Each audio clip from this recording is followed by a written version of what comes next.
Miss হবে না আপনার পছন্দের টিভি শো। দেখুন জি5 অ্যাপে একদম ফ্রি। এসো ঈশিতা এসো, আমাদের এলাকার গর্ব ফুলকি দাসের গলায় জয়মাল্যটা পরিয়ে দাও। এরকম সোনার মতো মেয়ে সে তো বারবার আসে না, তাই না? গর্বে আমাদের প্রত্যেকের বুক ফুলে উঠছে, আমরা প্রত্যেকে গর্বিত। Please to the honours. Of course. Congratulations, Pulki. We are proud of you.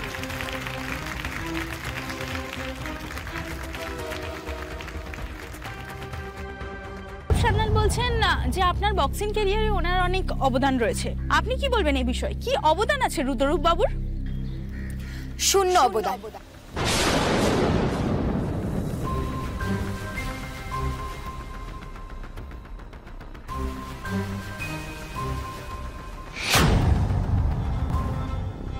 সত্যি ফুলকিটাকে আর সামলানো গেল না।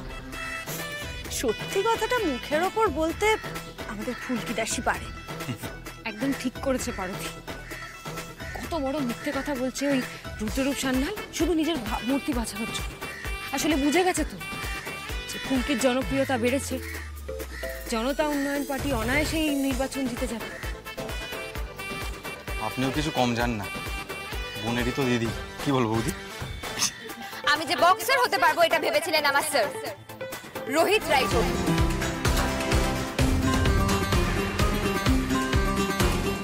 আমাকে নানাভাবে সাহায্য করেছে গোটা রায়চৌধুরী পরিবার।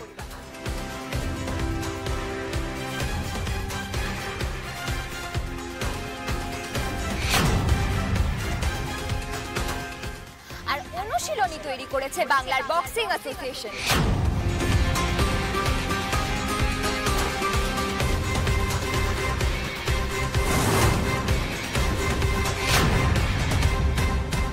রুদ্ররূপ বাবু, ফুলকি দাস তো বলছেন যে ওনার বক্সিং এর পেছনে আপনার কোনো অবদানই নেই। বললাম না,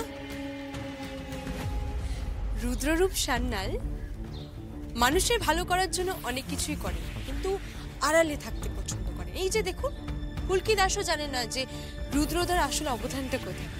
যাই হোক রুদ্রদা, লেটস গো, আমরা যাই। বরং আমাদের তো অনেক কাজ আছে, সেগুলো তো শেষ করতে হবে, তাই না? Let them enjoy. কংগ্রাচুলেশনস ফুলকি দাস।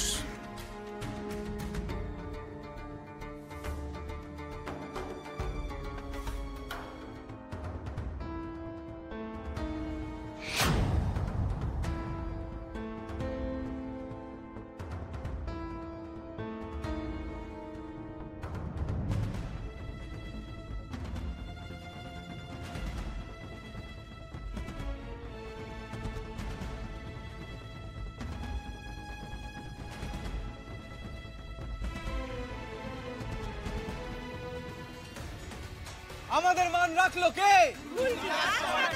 ভারতের ওই মেডেল আনলো কে? নবাবগঞ্জের মান রাখলো কে? নির্বাচনের সময় সবকটাকে এবারে পিছিয়ে দেবো, তোমরা মিলিয়ে নিও। ফুলকি দাসের এই উদ্ধত্তের ফল গোটা জনতা উন্নয়ন পার্টি পাবে। চলো ঈশিতা। আমাদের মান রাখলো কে? ভারতের ওই মেডেল আনলো কে? নবাবগঞ্জের মান রাখলো কে? ফুলকি দাস। আবার কে? আমাদের মান রাখলো কে? ফুলকি দাস। আবার কে? ভারতের ওই মেডেল আনলো কে? জি5 ডাউনলোড করুন আর সব এপিসোড দেখুন একদম ফ্রি।